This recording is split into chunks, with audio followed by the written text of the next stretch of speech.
بسم اللہ الرحمن الرحیم۔ باب قول النبی صلی اللہ علیہ وسلم بنی الاسلام علی خمس وهو قول وفعل ويزيد وينقص قال الله تعالى ليزدادوا ایمانا مع ایمانهم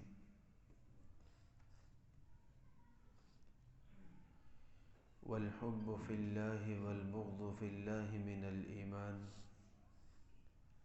وكتب عمر بن عبد العزيز إلى عدي بن عدي أن للإيمان فرائض وشرائع وحدودا وسننا فمن استكملها استكمل الإيمان ومن لم يستكملها لم يستكمل الإيمان فإن أعش فسأبينها لكم حتى تعلموا بها وإن أمت فما أنا على صحبتكم بحريص۔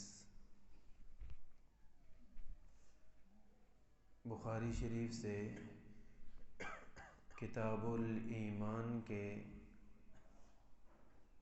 آغاز کے چند کلمات پڑھے ہیں۔ ایمان کے بارے میں چند ضروری اور اہم باتیں عرض کی جائیں گی۔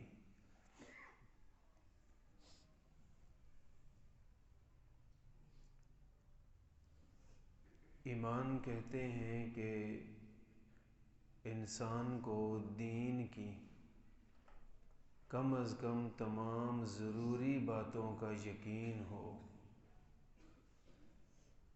کم از کم دین کی تمام ضروری باتوں کا پورا یقین ہو، اس کو ایمان کہتے ہیں۔ اور دین کی ضروری باتوں میں سے کسی ایک بات کا انکار کفر کا سبب بن جاتا ہے،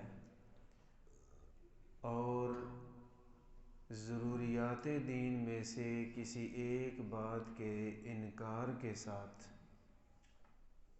کوئی مسلمان نہیں کہلا سکتا، چاہے جتنی نیکی کرتا رہے۔ میں اس بات کو پھر ذکر کرنے لگا ہوں۔ ایمان کہتے ہیں دین کی تمام بنیادی چیزوں کو یقین سے جان لینا، ان پہ یقین کر لینا۔ اور دین کی بنیادی چیزوں میں سے اگر کوئی ایک چیز کا بھی انکار کیا جائے، آدمی مسلمان نہیں رہ سکتا، چاہے دین کی باقی چیزیں اس میں موجود بھی ہوں، یہ مسلمان نہیں ہوگا۔ دین کی بنیادی چیزیں، ان میں سب سے پہلے اللہ رب العالمین کی ذات اقدس کا یقین کہ اللہ پاک موجود ہے، پھر اس بات کا یقین کہ پوری کائنات کو بنانے والا بھی وہی اور چلانے والا بھی وہی، پھر اس بات کا پورا یقین کہ جو کچھ بھی ہوتا ہے اللہ کے چاہنے سے ہوتا ہے، اللہ کے چاہے بغیر کچھ بھی نہیں ہوتا۔ اور اللہ رب العالمین کو وحدہ لا شریک ماننا کہ اللہ تعالیٰ اپنی ذات اور صفات میں اکیلے ہیں، اللہ جیسا کبھی بھی کوئی نہیں ہو سکتا۔ رسول اللہ صلی اللہ علیہ وسلم کو اللہ تعالیٰ کا سچا رسول ماننا اور اللہ کا آخری نبی ماننا اور تمام نبیوں پر ایمان لانا، یہ ضروری ہے۔ اللہ تعالیٰ نے آسمان سے صحیفے نازل فرمائے۔ صحیفہ کہتے ہیں چند ورقوں پر مشتمل کسی کتاب کو، رسالے کو، جو صرف چند ورقوں پر مشتمل ہو اسے صحیفہ، ہمارے ہاں اس کو رسالہ بولتے ہیں، اور جو زیادہ لکھا ہوا اس کو کتاب کہا جاتا ہے۔ بعض نبیوں کو اللہ تعالیٰ نے نہ کوئی صحیفہ دیا، نہ کوئی کتاب نازل فرمائی، بعض نبیوں کو اللہ تعالیٰ نے صحیفے دیے اور کچھ نبیوں کو اللہ تعالیٰ نے کتاب عطا فرمائی۔ جن نبیوں کو کتاب ملی ان کا مقام بہت اونچا ہوتا ہے، اور 4 کتابیں اللہ پاک کی طرف سے زیادہ معروف ہیں اور ان چاروں پہ ایمان لانا ضروری ہے۔ تورات جو سیدنا موسیٰ علیہ السلام پر نازل ہوئی، زبور جو حضرت داؤد علیہ السلام پر نازل ہوئی، انجیل جو سیدنا عیسیٰ علیہ السلام پر نازل ہوئی، اور قرآن پاک جو محمد الرسول اللہ صلی اللہ علیہ وسلم پر نازل ہوا۔ ان کو اللہ کی کتاب ماننا اور ان پہ ایمان لانا ضروری ہے، صرف قرآن پاک پہ نہیں، ان چاروں پہ۔ اور اللہ کے سب نبیوں کو ماننا ضروری ہے۔ سب نبیوں سے مراد سب سے پہلے پیغمبر سیدنا آدم علیہ السلام، اور سب سے آخری محمد الرسول اللہ صلی اللہ علیہ وسلم۔ آپ علیہ السلام پر اللہ رب العالمین نے نبوت کا سلسلہ مکمل طور پہ بند کر دیا۔ آپ کے بعد نئی نبوت کا تصور بھی نہیں کیا جا سکتا، کسی درجے میں، کسی زاویے میں، کسی تصور اور کنسپٹ میں نہیں لیا جا سکتا۔ البتہ عیسیٰ علیہ السلام دنیا میں تشریف لائیں گے، لیکن وہ نئے نبی نہیں ہیں۔ وہ تو آپ علیہ السلام سے 500 سال پہلے دنیا میں تشریف لائے، اپنا زمانہ نبوت گزارا، بس یہ ہوا کہ موت نہیں آئی، اللہ نے اسی طرح زندہ آسمان پہ بلا لیا۔ وہاں وہ اللہ کے مہمان ہیں اور انشاءاللہ قیامت سے پہلے تشریف لائیں گے۔ تو وہ نئے نبی نہیں، اس لیے ان کے آنے سے ختم نبوت کے تصور میں فرق نہیں پڑتا۔ ختم نبوت کا مطلب کیا ہوا کہ نبی پاک صلی اللہ علیہ وسلم کے بعد اللہ کسی کو نبی نہیں بنائے گا۔ جو پہلے بن گئے ان پہ تو ہم ایمان لاتے ہیں، عیسیٰ علیہ السلام بھی پہلے بنے ہیں۔ اللہ تعالیٰ کے فرشتوں پہ ایمان لانا ضروری ہے کہ فرشتے اللہ کی مخلوق ہیں۔ عرب کے مشرک غلط باتیں کہتے تھے، معاذ اللہ وہ فرشتوں کو اللہ کی بیٹیاں کہہ دیتے تھے۔ دیکھیں اتنی تو عقل ہونی چاہیے کہ اللہ پاک کے بارے میں بندہ وہ بولے جس کا پتہ تو ہو، ایسے ہی کچھ کہہ ڈالنا کتنی غلط بات ہے، وہ بھی اللہ کے بارے میں۔ اللہ تعالیٰ فرماتے ہیں اشہدوا خلقہم، کیا انہوں نے دیکھا ہے کہ یہ ذاتی طور پہ جانتے ہیں فرشتوں کو کہ یہ اللہ کی بیٹی ہیں؟ ظاہر بات ہے کہ ایسا کچھ بھی نہیں، اور فرشتے اللہ کی مخلوق ہیں، اللہ کے حکم سے پیدا ہوئے، اور اللہ تعالیٰ کی کوئی بھی مخلوق، کوئی بھی اولاد نہیں، کوئی بھی اولاد نہیں۔ اللہ رب العالمین کی اولاد نہیں، لم یلد ولم یولد، نہ وہ کسی کی اولاد نہ کوئی اس کی اولاد۔ تو فرشتوں کے بارے میں غلط تصور تھا مشرکین عرب کا، تو ہمارا ایمان ہے فرشتے ہیں، ہماری گنتی اور حد و حساب سے بہت زیادہ ہیں، اللہ کی مخلوق ہیں، اور لا یعصون اللہ ما امرہم، اللہ جو حکم دے وہ کر دیتے ہیں، وَيَفْعَلُونَ مَا يُؤْمَرُونَ، جو حکم ملتا ہے پورا کرتے ہیں، کبھی بھی نافرمانی نہیں کرتے۔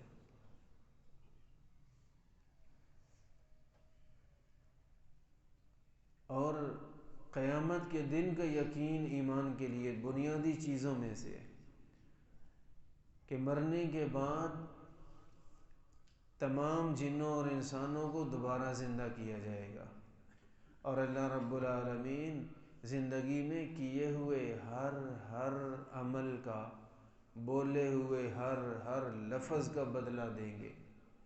اچھا عمل ہے تو اچھا بدلہ ملے گا، برا ہے تو اللہ معاف فرمائے برا بدلہ۔ تو قیامت کا یقین دین کی مرکزی اور بنیادی چیزوں میں سے، اور اللہ کی تقدیر، اللہ پاک نے تقدیر بنائی قیامت تک، اور اس سے آگے جو کچھ ہونے والا سب لکھ دیا اللہ نے۔ تو اس تقدیر پہ بھی ایمان لانا ضروری ہے، اچھی بری تقدیر اللہ کی طرف سے۔ نعمت ملے تو بھی اللہ کی طرف سے، کبھی آزمائش آ جائے تو وہ بھی اللہ کی طرف سے۔ یہ دین کی چند بنیادی چیزوں کا میں نے نام لیا کہ ان کا یقین ہونا ضروری ہے۔ یاد رکھیے، مسلمان ہونے کے لیے ان کا 100% یقین ضروری ہے، اور یقین ہوتا ہی وہ ہے جو 100% ہو۔ ذرا سا بھی کم ہے تو وہ یقین نہیں، کچھ اور ہے، شک ہے، وہم ہے، خیال ہے، تصور ہے۔ لیکن ایمان کہتے ہیں 100% یقین کو۔ تو اللہ رب العالمین، اللہ کے انبیاء، کتابیں، فرشتے، قیامت، تقدیر، ان چیزوں کا 100% یقین ہونا ضروری ہے۔ میں نے عرض کی کہ ہم نے تمام نبیوں پہ ایمان لانا ہے، اور یہ بھی عرض کی کہ پہلی تمام کتابوں پہ بھی ایمان لانا ضروری ہے، صرف قرآن کو ماننا کافی نہیں ہے۔ تو کیا مطلب؟ اب ہم پھر کسی پرانے دین پہ عمل کریں؟ نہیں، عمل صرف نبی کریم صلی اللہ علیہ وسلم کی شریعت پہ ہوگا۔ ہاں، ہم پہلے نبیوں کو سچا مانیں گے، اور کبھی بھی ان کی نبوت کا انکار یا توہین کا تصور بھی نہیں کر سکتے۔ ہم تورات، انجیل، زبور کو اللہ کی کتاب مانیں گے۔ ہاں، ایک بات واضح ہے کہ ان کتابوں میں رد و بدل کیا جا چکا ہے۔ ہم یہ تو کہیں گے تورات، انجیل، زبور اللہ نے اتاری، لیکن یہ جو لفظ سامنے لکھے پڑے ہوں تورات انجیل کے، ان کے بارے میں یقین کوئی نہیں کہ یہ لفظ اللہ پاک کی طرف سے ہیں یا کسی نے اپنے پاس سے لکھ دیے۔ لیکن بنیادی طور پہ، اوورال جسے کہتے ہیں نا، عمومی طور پہ ایمان لانا ضروری ہے کہ اللہ کی کتابیں تھیں، بعد کے لوگوں نے ان میں تحریف اور رد و بدل کر کے غلط کیا۔ سوال یہ ہے کہ جب ہم تورات کو بھی مانیں گے، قرآن کو بھی مانیں گے، دونوں پہ ایمان لانا ہے، تو پھر عمل بھی دونوں پہ ہونا چاہیے۔ نہیں، ایسا نہیں۔ عمل صرف قرآن پہ اور نبی پاک صلی اللہ علیہ وسلم کے فرمان پہ ہے، ایمان لانا اور چیز ہے، اور اس پہ عمل شروع کر دینا اور چیز ہے۔ دیکھیں، ہمیں بہت ساری باتیں دوسرے ممالک کی معلوم ہیں، دوسرے ممالک کی بہت ساری باتیں، قوانین ہمیں معلوم ہے۔ مثال کے طور پہ سعودی عرب میں ٹریفک دائیں طرف چلتی ہے، ہمیں پتہ ہے، اور ہم اس کو غلط بھی نہیں کہیں گے، ٹھیک ہے وہ چلاتے ہیں چلائیں، لیکن عمل اس پہ نہیں کریں گے۔ یہاں کے جو یہاں عمل کرے گا وہ اپنی جان بھی خطرے میں ڈالے گا، اگلوں کی جان بھی خطرے میں ڈالے گا، اور آج کل تو چلان بڑے وزنی ہو رہے ہیں، تو خیر کوئی نہیں۔ تو ہم اس کو مانتے ہیں کہ وہ ایک ملک ہے اور وہاں پہ ٹریفک دائیں طرف چلتی ہے، ہمیں یقین ہے، اور ہم ان کی اس بات کا احترام بھی کرتے ہیں، لیکن عمل کس پہ ہوگا؟ بائیں طرف، کیونکہ ہمارا قانون یہ نہیں۔ ہم کسی قانون کو جان رہے ہیں یا اس کو مان رہے ہیں یا صحیح کہہ رہے ہیں، اس کا یہ مطلب نہیں کہ عمل بھی اس پہ شروع کر دیں۔ عمل ہوگا اپنے قانون پہ، اور ہمارا قانون ہے رسول اللہ صلی اللہ علیہ وسلم کا لایا ہوا اسلام۔ اسی کو ایک دوسرے انداز میں عرض کرتے ہیں کہ ہم بازار سے دوائی خریدتے ہیں، اور اس پہ اس کی تاریخ انتہا ایکسپائری ڈیٹ لگی ہوتی ہے، یہ 2025 کے مارچ میں ختم ہو جائے گی، ناقابل استعمال ہو جائے گی۔ اب اس کا ناقابل استعمال ہونا اور ہے، لیکن یہ تو نہیں کہ ہم کہیں کہ وہ کمپنی غلط ہے جس نے بنایا ہے۔ ہم یہ کہیں گے کہ اس کو استعمال نہ کرو، بالکل نہ کرنا ورنہ نقصان ہو جائے گا۔ لیکن اگر کوئی اس کمپنی کا نام لے کے کہ اچھا وہ کمپنی غلط ہے، تو ہم کیا کہیں گے؟ نہیں، کمپنی تو ٹھیک ہے۔ بھائی جب کمپنی ٹھیک ہے تو دوائی کھانے دو۔ جواب یہ ہے کہ کمپنی بالکل ٹھیک ہے، لیکن یہ دوا زائد المیعاد ہو چکی ہے، ایکسپائر ہو چکی ہے، ناقابل استعمال ہے، بھائی نقصان اٹھائیں گے۔ اور بہت ساری چیزیں ایسی ہوتی ہیں کہ وہ ذاتی طور پہ ٹھیک ہوتی ہیں، لیکن ٹھیک ہونے کے باوجود بھی ناقابل استعمال ہوتی ہیں۔ ٹھیک ہونے کے باوجود وہ چیز غلط نہیں ہے، لیکن وہ استعمال کے قابل نہیں ہوتی۔ اب اگر کوئی شکنجوی بنا کے پینا شروع کر دے، ستو پینا شروع کر دے اس موسم میں، تو ہم اس کو روکیں گے، بھائی رہنے دے، نقصان اٹھائے گا۔ اس کا کیا مطلب ہے کہ ستو غلط چیز ہے، کوئی حرام چیز ہے، ناجائز چیز ہے؟ میں ساری مثالیں اس بات پہ دے رہا ہوں کہ پہلے تمام انبیاء کرام کی سچی نبوت پہ سچے دل سے ایمان لائیں گے، احترام بھی کریں گے، لیکن عمل رسول اللہ صلی اللہ علیہ وسلم کی مبارک سنت پہ ہوگا، اور صرف اسی پہ ہوگا، بس عمل ان پہ نہیں ہوگا۔ پہلی تمام کتابوں پہ ایمان لائیں گے، لیکن عمل صرف قرآن پاک پہ کریں گے۔ ایمان لانا، اچھا ماننا، سچا ماننا کوئی اور بات ہے، لیکن اس پہ عمل شروع کر دینا یہ اور بات ہوتی ہے۔ تو میں نے کہا ایمان یہ ہے کہ دین کی بنیادی چیزوں میں سے ہر چیز پر پورا یقین رکھا جائے۔ اگر کسی بات میں شک ہو تو یہ ایمان نہیں۔ خدا نخواستہ کوئی بندہ ایسا ہے کہ اس کو شک ہے کہ نبی پاک صلی اللہ علیہ وسلم اللہ کے رسول ہیں یا نہیں، تو شک تو ابو جہل کو بھی تھا، بلکہ اس کو یقین کے قریب قریب تھا، کوئی 90-95% پتہ تھا اس کو، لیکن اس نے مانا نہیں ہے۔ 100% یقین جان لینا اور پھر اس کا اقرار کرنا، یہ ایمان ہے۔ کسی کو شک ہو کہ شاید نبی علیہ السلام اللہ کے آخری نبی ہیں یا نہیں، شاید ہوں شاید نہ ہوں، اگر کوئی یہ سوچ رکھتا ہے تو وہ مسلمان نہیں ہے بالکل۔ آپ علیہ السلام کو اللہ کا آخری نبی ماننا ایمان کی مرکزی اور بنیادی چیزوں میں سے۔ کسی کو شک ہو کہ قرآن پاک اللہ کی کتاب ہے یا نہیں، تو ذرا سا بھی شک ہے تو یہ مسلمان نہیں ہے۔ لہٰذا ان چیزوں کا 100% یقین ہونا چاہیے، اس کے بغیر ایمان نہیں ہے۔ یہاں کتاب الایمان کا آغاز ہے۔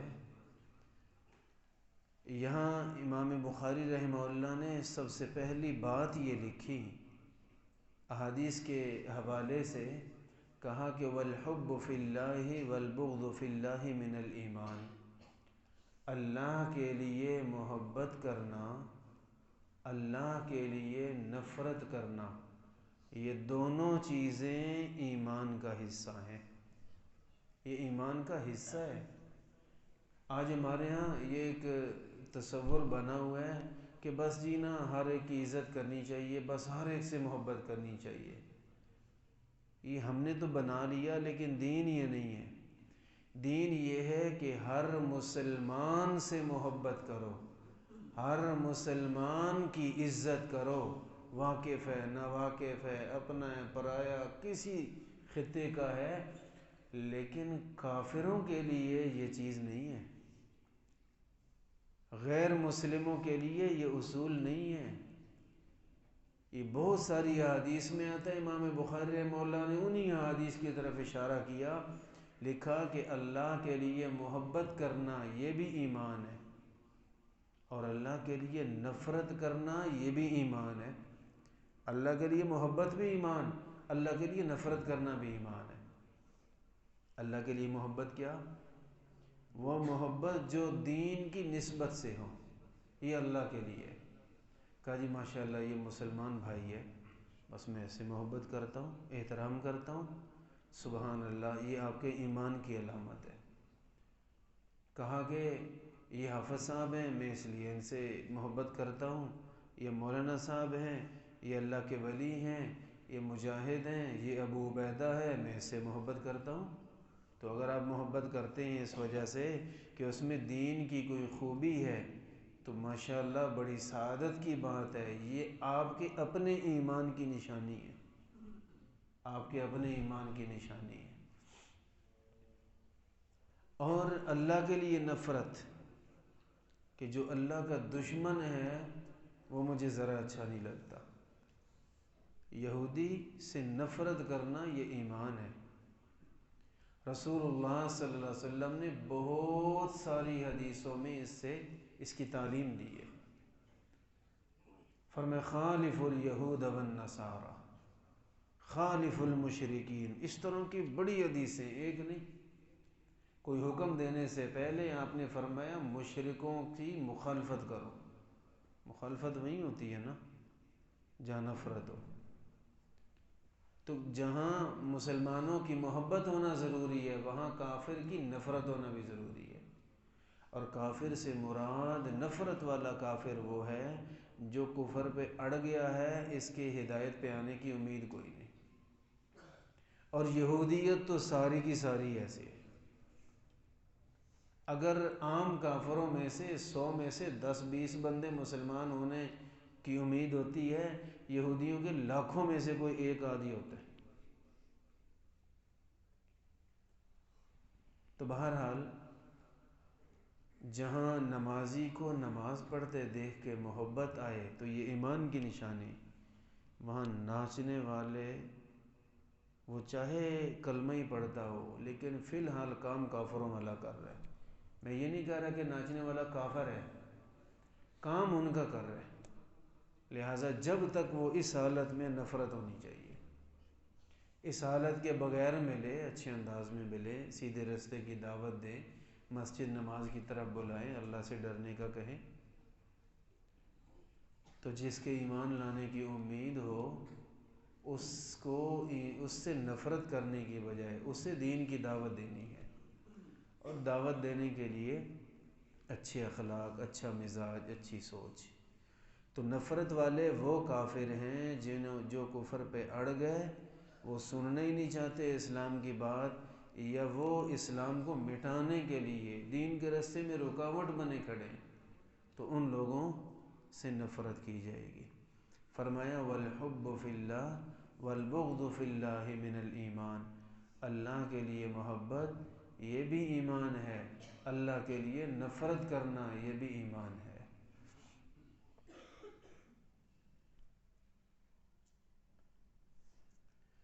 پھر عمر بن عبدالعزیز رحمہ اللہ، جن کو عمر ثانی کہا جاتا ہے، ماشاءاللہ انہوں نے بڑی دین کی خدمت کی، ہر لحاظ سے خدمت کی، ہر لحاظ سے۔ مکہ، مدینہ، وہاں ان کی خدمات تو بہت زیادہ ہیں۔ مسجد غمامہ جو ہے، نبی پاک صلی اللہ علیہ وسلم کے زمانے میں یہاں مسجد نہیں تھی، آپ علیہ السلام یہاں پہ عید کی نماز پڑھایا کرتے تھے، عید کی نماز مسجد نبوی کے ساتھ جو مسجد غمامہ ہے، عید کی نماز پڑھایا کرتے تھے۔ اور نجاشی کا جنازہ آپ علیہ السلام نے یہاں پہ پڑھایا، اور کبھی بارش مانگنے والی نماز پڑھنی ہوتی تو آپ علیہ السلام وہ نماز بھی یہیں پڑھاتے تھے۔ اور بارش مانگنے والی نماز کو کہتے ہیں نماز استسقاء۔ نماز استسقاء پڑھانے کے لیے حضور تشریف لائے، وہ پڑھی جاتی ہے گرمی میں، دھوپ میں آپ علیہ السلام نے وہ نماز پڑھائی تو نبی علیہ السلام کے اوپر ایک چھوٹے سے بادل نے آ کے سایہ کر لیا۔ اس طرح کا سایہ ماشاءاللہ حضور کی زندگی میں بکثرت ملتا ہے۔ اس جگہ چھوٹے سے بادل نے سایہ کیے رکھا. چھوٹے سے بادل کو غمامہ کہتے ہیں، غمامہ. بڑے بادلوں تو سحاب، اور قرآن پاک میں غمام کا بھی ذکر ہے، سحاب کا بھی ذکر ہے. تو غمامہ چھوٹی سی بادلی نے سایہ کیے رکھا. اسی جگہ پہ عمر بن عبدالعزیز رحمہ اللہ نے مسجد بنوا دی، جو آج مسجد غمامہ کے نام سے مشہور ہے. اور روضہ اقدس اور مسجد نبوی ماشاءاللہ ان کی بڑی خدمات ہیں، بڑی خدمات ہیں. پورا عالم اسلام عمر بن عبدالعزیز رحمہ اللہ کو مانتا ہے. ان کی نیکی، ان کا تقوی. بادشاہ تھے، خلیفہ تھے، فقیرانہ زندگی تھی، فقیرانہ زندگی تھی. اللہ اکبر. عید کا دن تھا، تو عید آنے سے پہلے بیٹیوں نے فرمائش کی کہ اپنی والدہ سے کہا کہ ابو سے کہیں کوئی کپڑے ہی لے دیں. بڑا عرصہ ہوا کوئی نیا سوٹ نہیں لیا ہم نے، عرصہ گزر گیا. ہماری سہیلیاں سب کے نئے نئے سوٹ ہیں. سہیلیاں کون ہیں؟ عوام کی بیٹیاں. اور یہ کون ہے؟ بہت بڑی اسلامی سلطنت کے خلیفہ کی بیٹی، شہزادیاں. اور ایسا ہی ہوا، نیا سوٹ نہیں لیا. وہ جب آئے گھر میں اور گھر والی نے کہا تو ان کی آنکھوں میں آنسو آ گئے. کس کا دل نہیں چاہتا اپنے بچوں کو اچھی چیز لے کے دینے کا، اور وہ بھی عید کے موقع پہ. فرمانے لگے کہ بیٹیوں سے کہہ دو مجھے اللہ سے ڈر لگتا ہے، میرے پاس جو وسائل ہیں نا ان میں آپ کو نئے سوٹ ابھی نہیں لے کے دے سکتا. جب کوئی پیسے بن گئے تو لے دوں گا. عید نئے سوٹ کے بغیر ہی گزار لیں، اس لیے کہ میں مسلمانوں کے مال میں سے آپ کو کپڑے لے دوں تو میں اللہ کو کیا جواب دوں گا. یہ وہ عظیم لوگ تھے، سبحان اللہ. عمر بن عبدالعزیز رحمہ اللہ کا یہاں قول لکھا ہوا ہے. وہ فرماتے ہیں کہ انہوں نے عدی ابن عدی رحمہ اللہ کو خط لکھا اور اس کے ذریعے تلقین کی دین کی باتوں کی. فرمایا کہ ان للایمان فرائض و شرائع و حدودا و سننا. دین میں کئی چیزیں ہیں، ایمان میں کئی چیزیں ہیں. بہت ساری چیزیں فرض ہیں، بہت ساری چیزیں سنت ہیں، بہت ساری چیزیں حدود ہیں، یعنی اسلامی سزائیں. چور کے لیے، شراب خور کے لیے، اس طرح کے مجرموں کے لیے سزاؤں کے قوانین، جسے تعزیرات کہا جاتا ہے، تو وہ بھی دین کا حصہ ہیں. فمن استکمل الایمان، فرمایا ایمان اس کا پورا ہوگا جو ان چیزوں کو پورا کرے گا، جو ان چیزوں کو پورا کرے گا. آج ہمیں سبق یہ بھی پڑھایا جا رہا ہے کہ جی نماز پڑھنی ہے، خالی فرض پڑھو جاؤ، باقی مولویوں نے خود بنایا ہوا ہے، کوئی سنت نہیں، کوئی نفل نہیں، کوئی اور کچھ نہیں. چلو اگلا آئے گا تو وہ فرضوں کی بھی چھٹی دے دے گا، وہ کہے گا کلمہ پڑھنا ہی کافی ہے بس. تو بھئی یہ کوئی بھی سنت نفل کسی نے نہیں بنائے، اور اگر کوئی بنائے گا تو مجرم ہوگا. کسی کی کیا حیثیت ہے کہ بنائے؟ یہ تمام رکعتیں احادیث مبارکہ میں موجود ہیں، تمام رکعتیں موجود ہیں. نبی پاک صلی اللہ علیہ وسلم کا فجر کی سنتیں پڑھنا اور ان کی اہتمام کا حکم دینا. آپ علیہ السلام نے فرمایا فجر کی سنتیں نہ چھوڑنا چاہے تمہیں گھوڑے روند ڈالیں. گھوڑے روند ڈالیں کا مطلب اس زمانے میں نا دشمن کو قتل کر کے جس سے زیادہ ہی دشمنی ہوتی اس کی لاش کے اوپر گھوڑے دوڑا دیتے. اب اتنا وزنی گھوڑا وہ لاش پہ پاؤں رکھے گا تو وہ تو کیما ہو جائے گی، گھوڑے دوڑا دیتے. یوں کہہ لیں کہ فجر کی سنتیں نہ چھوڑنا چاہے تمہیں تمہارے ٹکڑے کر دیے جائیں، یہ مطلب حدیث پاک کا. اور آپ علیہ السلام کا اشراق پڑھنا، چاشت پڑھنا، تہجد پڑھنا سب ثابت ہے ماشاءاللہ، بار بار حدیث میں آتا ہے. فتح مکہ والے دن حضور تشریف لائے، مکہ بیت اللہ میں آنے سے پہلے حضرت ام ہانی کے گھر آئے، چچا زاد بہن ہیں، اور وہاں پہ آپ نے غسل فرمایا، سفر کے آثار ختم کیے، نئے کپڑے پہنے اور بیت اللہ میں تشریف لائے۔ تو نبی پاک صلی اللہ علیہ وسلم نے وہاں 8 نفل پڑھے، یہ چاشت کے 8 نفل تھے۔ آپ علیہ الصلوۃ والسلام نے وہ پڑھے، اشراق کا ذکر، تہجد کا ذکر، بہت زیادہ حدیثوں میں۔ لوگ کہتے ہیں بس خالی فرض پڑھو، باقی ضرورت ہی نہیں ہے۔ وہ یہی چاہتے ہیں کہ فی الحال آپ سنتیں چھوڑیں اور تھوڑا آگے چل کے فرضوں سے بھی جاتے رہیں۔ جب دین کی اہمیت ہی دل سے نکل جانی ہے تو پھر فرض بھی کیوں پڑھنے؟ اور آپ علیہ السلام کی حدیث ہے، حدیث کی بہت ساری کتابوں میں آتی ہے۔ آپ علیہ السلام نے فرمایا من ثابر علی 12 رکعہ، جس آدمی نے 12 رکعتیں پڑھنے کی پابندی کی، فرمایا میں اس کی شفاعت کروں گا قیامت کے دن۔ کون سی 12 رکعتیں؟ تمام محدثین کہتے ہیں اور صحابہ کرام نے اس کی تشریح فرمائی، یہ 12 کی 12 سنتیں ہیں، جن کو ہم بولتے ہیں سنت مؤکدہ۔ گن کے دیکھتے ہیں، روزانہ 12 ہیں سنت مؤکدہ۔ فجر کی کتنی؟ 2، ظہر کی 6، 4 اور فرضوں کے بعد والی 2، تو 6 ہو گئی۔ فجر کی اور یہ ملائی تو 8 ہو گئی۔ آگے مغرب کی 2 سنتیں 10، عشاء کے فرضوں کے بعد 2 سنتیں 12۔ سنت مؤکدہ یہ 12 ہی ہیں، اور محدثین، فقہاء اور صحابہ کرام سے منقول ہے کہ یہ وہ 12 رکعتیں ہیں جن کے بارے میں آپ علیہ السلام کا عمل ہے، حضور نہیں چھوڑتے تھے، ضرور پڑھتے تھے، اور ہمیں فرمایا جو ان کی پابندی کرے گا میں قیامت کے دن شفاعت کروں گا۔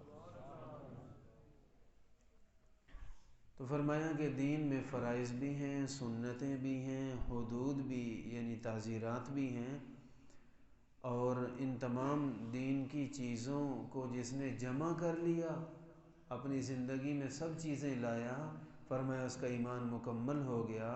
اور جس نے ان سب پہ عمل نہیں کیا، خالی فرض پڑھ کے چلا گیا یا وہ فرض چھوڑ دیے اور سنتیں پڑھتا رہا، جو اس طرح کرے گا اس کا ایمان کامل نہیں ہو سکتا۔ یہاں جو سب سے پہلی حدیث مبارکہ لکھی ہے،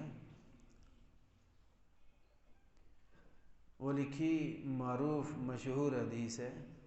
رسول اللہ صلی اللہ علیہ وسلم نے ارشاد فرمایا بنی الاسلام علی 5، اسلام کی بنیاد 5 چیزوں پر ہے۔ پہلی چیز لا الہ الا اللہ محمد الرسول اللہ صلی اللہ علیہ وسلم، دوسری چیز ہے نماز، تیسری چیز روزہ، چوتھی حج، اور 5ویں زکوٰۃ۔ یہ 5 چیزیں دین کی بنیاد ہیں، اور دین قائم ان کے اوپر ہے۔ اگر ان میں خلل آیا تو دین سلامت کیسے رہے گا ہمارا؟ تو ایسا نہیں ہے کہ نماز پڑھنی ہو تو پڑھ لیں، چھوڑنی ہو تو چھوڑ دیں، اچھا کام ہے کوئی کر لے تب بھی ٹھیک ہے، نہ کرے پھر بھی خیر ہے، ایسا بالکل نہیں ہے۔ ایک حدیث پاک میں نبی علیہ السلام نے فرمایا جس نے جان بوجھ کے نماز چھوڑی اس نے کفر کیا، اس نے کفر کیا۔ ایک حدیث پاک میں ہے جس نے 2 نمازوں کو ایک وقت میں بغیر عذر کے جمع کر دیا، 2 نمازوں کو ایک وقت میں بغیر عذر کے جمع کیا، وہ کبیرہ گناہوں کا مرتکب ہوا، کبیرہ گناہ کا۔ تو اس کا مطلب نماز کی پابندی ہے، اور روزہ اور حج اور زکوٰۃ، ہر ایک چیز اپنی جگہ ضروری ہے۔ ان میں سے کوئی ایسی چیز نہیں جو اختیاری ہو کہ آپ اگر کر لیں پھر بھی ٹھیک ہو، نہ کریں پھر بھی ٹھیک ہو، ایسا نہیں۔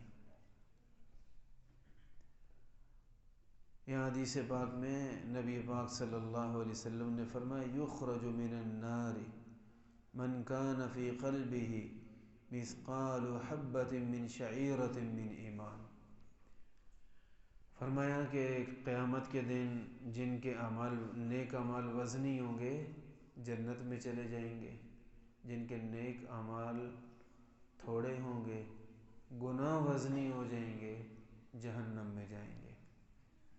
اللہ ہم سب کو، ہمارے بڑوں کو، ہماری نسلوں کو اس سے محفوظ فرمائے۔ تو فرمایا وہ جہنم میں جائیں گے، اور جہنم میں جانے والے صرف کافر نہیں ہوں گے۔ بہت ساری حدیثوں میں آتا ہے کہ صرف کافر نہیں ہوں گے، بلکہ بہت سارے مسلمان بھی اپنے گناہوں کی وجہ سے جہنم جائیں گے۔ بہت سارے جائیں گے، بہت سارے۔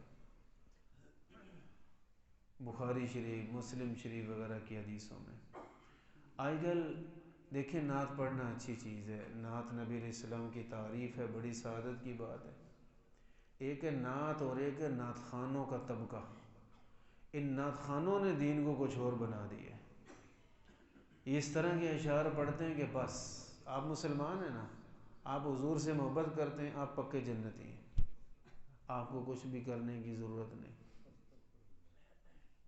یہ تصور دے جاتے ہیں شعوری یا غیر شعوری طور پہ کہ بس حضور سے محبت کرنا کافی ہے۔ یاد رکھیں، نبی علیہ السلام کی محبت کے بغیر کسی کو جنت نہیں ملے گی۔ لیکن یہ بات نہ قرآن میں نہ حدیث میں کہ صرف محبت سے کام چلے گا، یہ کہیں بھی نہیں ہے، کہیں بھی نہیں ہے۔ بہت سارے لوگوں کا حدیث میں ذکر ہے، خود حضور نے فرمایا ایمان والے ہوں گے، کئی نماز پڑھنے والے ہوں گے، وہ بھی جائیں گے، اللہ معاف فرمائے۔ اب قرآن میں پڑھتے ہیں نا، فویل للمصلین، ان نمازیوں کے لیے بربادی ہے۔ تو جو مسلمان ہی نہیں ہے وہ نمازی کیسے ہوا؟ نمازیوں کے لیے بربادی بتائی جا رہی ہے، اور نمازیوں کو باخبر کیا جا رہا ہے کہ خالی نماز پہ نہ رہنا، کچھ لوگوں کے حقوق بھی پہچاننے چاہیے، پڑوسیوں کے، رشتہ داروں کے، بڑوں چھوٹوں کے۔ تو لوگوں کو احترام دینا، لوگوں کا خیال رکھنا، اور ضرورت کے موقع پہ کام آنا، یہ لازمی ہے۔ خالی نماز سے نہیں بات بنے گی۔ کسی کی جائز ضرورت ہے، آپ کام آ سکتے ہیں، آپ کا نقصان نہیں، تو پھر آپ پابند ہیں کام آئیں، آپ کا حرج نہیں ہے، نقصان نہیں۔ مثال کے طور پہ کوئی آ گیا، اس نے کہا جی یہ بالٹی تھوڑی دیر کے لیے دینا۔ اگر وہ بندہ اس طرح کے بالٹی واپس کرے گا اور خواہ مخواہ توڑے گا نہیں، تو آپ کے لیے ضروری ہے کہ آپ اس کا تعاون کریں، لے جائیں بھائی، دیں اس کو۔ ہاں، اس کے حالات ایسے ہیں کہ وہ لے جائے گا اور بیچ دے گا، کوئی اس قسم کے معاملات ہیں، پھر آپ نہ دیں۔ لیکن وَيَمْنَعُونَ الْمَاعُونَ، عام استعمال کی چیز بھی کسی کو نہیں دے کے راضی، اس کی نماز اس کو جنت میں نہیں لے کے جا سکتی۔ تو لوگوں کا خیال رکھنا، لوگوں کو راحت دینا، لوگوں کے کام آنا، یہ دین کا حصہ ہے۔ تو بہت سارے، اللہ معاف فرمائے، اللہ پناہ عطا فرمائے، کو ایمان والے بھی ہوں گے اور جہنم میں بھی جائیں گے ایمان کے باوجود۔ آپ علیہ السلام نے یہاں فرمایا کہ ایک وقت آئے گا قیامت کے دن، جنت جہنم کے فیصلوں کے بعد ایک وقت ایسا آئے گا کہ جہنم سے ہر اس آدمی کو نکال لیا جائے گا جس کے دل میں جو کے دانے کے برابر بھی ایمان ہوا۔ اب جو کا دانہ تو چھوٹا سا ہوتا ہے، ذرا سا ایمان بھی ہوگا اس کو بھی نکال لیا جائے گا۔ پھر فرمایا ایک وقت آگے چل کے ایسا آئے گا، یخرج من النار من کان فی قلبہ مثقال حبۃ من حنطۃ من ایمان، فرمایا جس کے دل میں گندم کے دانے کے برابر بھی ایمان ہوا، اسے بھی جہنم سے نکال کے جنت میں لایا جائے گا۔ جو کا دانہ بڑا، گندم کا ذرا چھوٹا ہوتا ہے۔ پھر آپ علیہ السلام نے فرمایا یخرج من النار من کان فی قلبہ مثقال ذرۃ من خردل من ایمان، خردل کہتے ہیں رائی کے دانے کو، جس کے دل میں رائی کے دانے کے برابر بھی ایمان ہوا، ایک وقت آئے گا اسے بھی جہنم سے نکال لیا جائے گا۔ تو نکالا جائے گا اس کا مطلب ڈالا بھی جائے گا ایمان کی حالت میں۔ حدیث پاک میں ہے کہ گناہ گار کو آگ پکڑے گی جہنم کی، قدموں کی طرف سے جلانا شروع کرے گی، جلتے جلتے جلتے جب چہرہ جلانے لگے گی تو اللہ پاک کی طرف سے روک دیا جائے گا، اس کے چہرے کو نہ جلاؤ، کتنی مرتبہ اس نے سجدے کیے ہیں۔ سجدہ بڑی کام کی چیز ہے۔ تو دیکھیں یہ ایمان والا ہے، اس کو جہنم میں ڈالا گیا، اللہ نہ کرے کوئی جائے، دعا تو یہی ہے، لیکن حقیقت کوئی اور ہے۔ ہم کہتے ہیں اللہ نہ کرے کوئی جیل میں جائے، لیکن جیلیں تو بھری پڑی ہیں۔ اللہ نہ کرے کوئی اسپتال میں جائے، لیکن اسپتال تو بھرے پڑے ہیں۔ اللہ نہ کرے کوئی جہنم میں جائے، لیکن جانے والے بڑے ہیں۔ تو جہنم میں یہ تصور دینا کہ بس جی آپ حضور سے محبت کرتے ہیں تو جنتی، نہیں، محبت بھی ضروری ہے، اس کے بغیر تو ایمان ہی کوئی نہیں۔ لیکن محبت کے بعد نماز، روزہ، دین پہ عمل کرنا، پردہ کرنا، حلال حرام کا فرق کرنا، یہ فکر کرنا میرا اللہ مجھ سے ناراض نہ ہو جائے، یہ فکر ضروری ہے، اس کے بغیر جنت نہیں ہے۔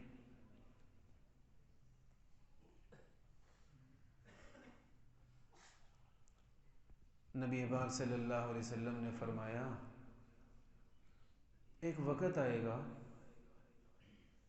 سارے ایمان والے جنت میں پہنچ جائیں گے، جہنم سے نکال لیے جائیں گے، آخر میں وہ رہ جائیں گے جو رائی کے دانے سے بھی نیچے ہے، صحیح ایمان پر اس سے بھی کم ہے۔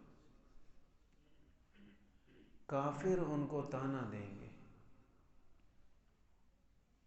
کہیں گے ہاں جی تمہارا ایمان کس کام آیا، نکلنے والے نکل گئے، اب تم بھی جہنم میں، ہم بھی جہنم میں، عذاب تمہیں بھی ہو رہے ہیں ہمیں بھی ہو رہے ہیں، تمہارا ایمان کس کام آیا۔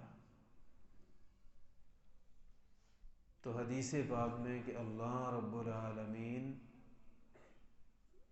ناراض ہوں گے ان کی اس بات سے، اور اللہ تعالیٰ ان لوگوں کو بھی وہاں سے نکال دیں گے۔ اب یہ جلے ہوئے ہوں گے کولے جیسے، انسان تو لگ ہی نہیں رہا ہوگا جو حال ہو چکا ہوگا۔ تو جنت سے پہلے کوئی دریا ہے اللہ پاک نے بنا رکھا ہے، نہر حیات کہتے ہیں اس کو، ان کو اس میں ڈالا جائے گا۔ حدیث پاک میں جیسے ہی کولے جیسے انسان کو ڈالیں گے، وہ اتنی تازگی لے کے وجود اس کا تازہ بن جائے گا، جیسے بالکل بیج سے کوئی پودا نکلتا ہے نا تو بڑی تازگی لے کے نکلتا ہے، بڑی تازگی۔ حدیث پاک میں یہی مثال دی گئی، فرمایا یوں ہی وہ بڑے تازہ بدن کے ساتھ پانی سے باہر نکل آئیں گے، اور اب یہ جنت میں جائیں گے۔ اب جنت والے باقی تو ایک دوسرے کو تعارف ہو چکا ہوگا نا، تو جو بعد میں آئیں گے ان کا کوئی نیا تعارف بنے گا، تو ان کو جنتی ان کو بلائیں گے، یہ جہنمی آ رہا ہے، اب جنت میں پہنچ بھی گئے، لیکن آیا وہاں سے، جو سرگودے سے ہے اس کو سرگودی والے کہیں گے نا، تو جہنمی نام رکھا جائے گا ان کا جنت میں۔ تو ان کا دل ٹوٹے گا، بھئی ضرور ہم گناہ گار بھی تھے، سزا بھی بڑی پائی، اللہ نے رحم کر دیا تو ان کو کیوں نہیں رحم آ رہا۔ وہ اللہ سے دعا کریں گے یا اللہ یہ تکلیف بھی دور کروا دیں، یہ جو جہنمی ہمارا نام رکھا ہوا ہے۔ حدیث پاک میں کہ اللہ رب العالمین اہل جنت کے دلوں سے یہ نام غائب کر دیں گے، اب کوئی بھی کبھی بھی ان کو جہنمی کہہ کے نہیں پکارے گا۔ اب جب یہ آخری درجے والے بھی جنت میں آ جائیں گے، کس کی برکت سے؟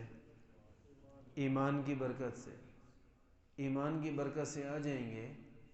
ربما یود الذین کفروا لو کانوا مسلمین، اس وقت کافر تمنا کریں گے ہائے کاش اور کوئی خیر کی نہیں تھی، کم از کم کلمہ ہی پڑھ لیا ہوتا کہ ہم بھی جنت میں چلے جاتے۔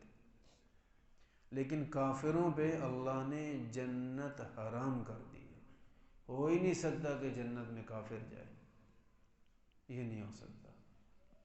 تو بہرحال ایمان بڑی نعمت ہے، کلمہ بہت بڑی نعمت ہے، ہم نے عمل تو پورے دین پہ کرنا ہے، لیکن اگر کسی کے پاس صرف کلمہ بھی ہے، صرف ایمان بھی ہے، عمل آگے کوئی نہیں، تو ہے یہ بھی سعادت مند ہے، چلو کبھی تو جنت میں جائے گا، کبھی تو نجات پائے گا، کبھی تو اللہ کی رحمت میں آئے گا۔ کلمہ اور ایمان بڑی چیز ہے، اور آج فتنے کا دور ہے، ایمان کو بچانے کا دور ہے۔ لہٰذا جو چیزیں فتنے میں ڈالنے والی ہیں ان سے بچنا، ایمان کی حفاظت کے لیے ہر ممکن کوشش کرنا ضروری ہے۔ آپ علیہ السلام نے فرمایا ہر امت کے لیے کوئی نہ کوئی خاص فتنہ ہوتا ہے جس میں بڑے بڑے پڑ جاتے ہیں۔ فرمایا میری امت کا فتنہ مال ہے، مال، پیسہ، دولت، کہ پیسے اور دولت کے چکر میں آ کے اچھا بھلا بھی نمازوں سے اور اعمال سے پیچھے پیچھے پیچھے، اور تھوڑا اور پیسہ نظر آئے تو نہ جانے اپنے پاسپورٹ پہ قادیانی لکھوا کے بھی چلا جائے۔ اس امت کا فتنہ مال ہے۔ چلو جو فتنے میں مبتلا ہیں ان کے لیے تو ہم دعا کریں، اپنا دل مضبوط کریں، اپنا دل مضبوط کریں، جو مرضی ہو جائے ایمان نہیں چھوڑنا، اللہ کی ناراضگی والا پیسہ ہم نے بالکل نہیں لینا۔ اگر بھوکا رہنا پڑا تو کیا ہوا، دنیا بھوکی رہتی ہے یار، رمضان میں روزے بھی نہیں رکھتے ہم، پیاس سے بھی تڑپتے ہیں، بھوک میں بھی رہتے ہیں، کیا ہوا اگر کسی دن بھوکا سونا پڑ گیا تو کچھ بھی نہیں ہوتا۔ انسانوں میں سب سے زیادہ عزت والے کون؟ انبیاء کرام، اور نبیوں میں سب سے زیادہ رسول اللہ صلی اللہ علیہ وسلم۔ آپ علیہ الصلاۃ والسلام کئی دن چکھنے کے لیے کچھ نہیں ملتا تھا۔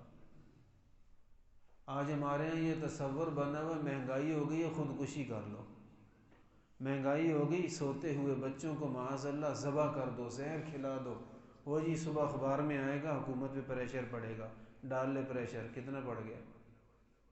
کتنی بڑی حماقت ہے، کتنی بڑی بدبختی۔ اگر کھانے کو نہیں ملا تو کیا ہوا، کائنات کی سب سے بڑی شہزادی، کائنات کی سب سے بڑی شہزادی کون ہے؟ حضرت سیدہ فاطمہ الزہرا رضی اللہ تعالی، حضرت زینب، حضرت رقیہ، حضرت ام کلثوم، حضرت سیدہ فاطمہ رضی اللہ تعالی۔ یہ ہستیاں کئی دن بھوک پیاس میں گزارتی تھیں، جن کے لیے اللہ نے سب کچھ بنایا، اللہ پاک نے ان کو صبر اور حوصلہ دیا تھا۔ جن کے ہم کلمے پڑھتے ہیں، جن سے محبت کے دعوے کرتے ہیں، وہ حوصلے والے تھے، صبر والے تھے۔ بھوک آئی تو کیا ہو گیا، اللہ نہ کرے جنگ لگے تو کیا ہو گیا، کچھ بھی نہیں ہوتا، صرف وہی ہوگا جو اللہ نے لکھ رکھا ہے، تو اس سے بھاگ کے بھی دکھا، کچھ بھی نہیں ہونا، وہی ہونا ہے جو اللہ نے لکھا ہے۔ تو بھوک پیاس، مہنگائی، پریشانی، تو اتنا گھبرا جانا کہ خودکشی کرے، وہ جی بچوں کی بھوک نہیں دیکھی جاتی تھی اس لیے لٹک گیا، یہ پاگل ہے، یہ بے ایمان تھا اس لیے اس نے ایسے کیا۔ یہ صرف غریب نہیں تھا، صرف پیسے کا غریب نہیں تھا، عقل کا بھی غریب تھا، یہ صرف پیسے کا غریب نہیں، ایمان کا بھی غریب تھا، یہ بدبخت آدمی تھا جس نے ایسی حرکت کی ہے۔ میں اس لیے کہے جا رہا ہوں کہ دیکھا دیکھی ہم بڑے بڑے کام کر جاتے ہیں۔ اتنی بڑی حرام کی موت، کیسی بدبخت عورت جو پہلے قاتل بن رہی ہے، اپنے بچوں کو قتل کر رہی ہے، پھر خودکشی بھی کر رہی ہے، کئی گنا جہنمی ہو کے دنیا سے لعنت لے کے جا رہی ہے۔ ہمارے بڑوں نے بھوک کاٹی ہے، مشکل وقت دیکھے ہیں، کیا ہوا اگر بچہ آ کے کہتا ہے کہ یہ ہمارے پاس تو کچھ نہیں، سامنے والوں کے پاس یہ، آپ بٹھائیں، بچے کو بتائیں بیٹا اللہ نے بڑی چیز ایمان دی ہوئی ہے ہمیں، آج اگر نہیں ہے کل اللہ دے گا انشاءاللہ، اپنے رب پہ یقین رکھتے ہیں۔ ایک اللہ والے تھے، ایک محدث ہیں، بہت بڑے محدث، یتیم تھے، فرماتے تھے ہمارے گھر میں بڑی غربت تھی، ہم باہر نکلتے لوگوں کے کھانے پینے دیکھتے تو غیرت کی وجہ سے کسی کو بتاتے بھی نہ کہ ہم پہ کیا گزر رہی ہے، ہماری والدہ بھی نہ بتاتی، کبھی کھانے کے لیے ہوتا تو ہمیں کھانا کی دیتی والدہ؟ جس دن کھانے کے لیے نہ ہوتا اس دن پتہ کیا کہتی؟ بڑے پیار سے، بیٹا آج ہم اللہ کے مہمان ہیں، ہمیں یوں ہی سلا دیتی۔ یہ جملہ سن کے ہمیں بھی سکون آ جاتا، آج ہم اللہ کے مہمان ہیں۔ کہتے ہیں ایک وقت آیا بعد میں ہمیں اللہ نے آسانی دے دی، ہم روز کھانے لگ گئے، بھوکے سونے کا تصور نہ رہا۔ کہتے ہیں اللہ کی قسم دل ترستا تھا کاش کہ کوئی وقت آئے پھر وہی والدہ کہے بیٹا آج کھانا کوئی نہیں، آج ہم اللہ کے مہمان ہیں۔ کبھی بندہ پریشان ہوتا ہے، جملہ ایسا خوبصورت بول دیا جاتا ہے اس کی مسئلہ ہی حل ہو جاتا ہے، اللہ اس کو حوصلہ دے دیتے۔ تو والدین کی ذمہ یہ بھی ہے، اگر مہنگائی زیادہ ہے، کھانے کا نظام نہیں بن رہا، صبر بھی کریں، محنت بھی کریں، مالک سے مانگیں۔ اگر مشکل دن آئے تو اللہ کو صبر کر کے دکھائیں، ایسا صبر کر کے دکھائیں اللہ خوش ہو جائے آپ کے صبر پہ۔ لہٰذا ایمان بڑی قیمتی نعمت ہے، اللہ سے دعا ہے اللہ ہم سب کے ایمان کی حفاظت فرمائے۔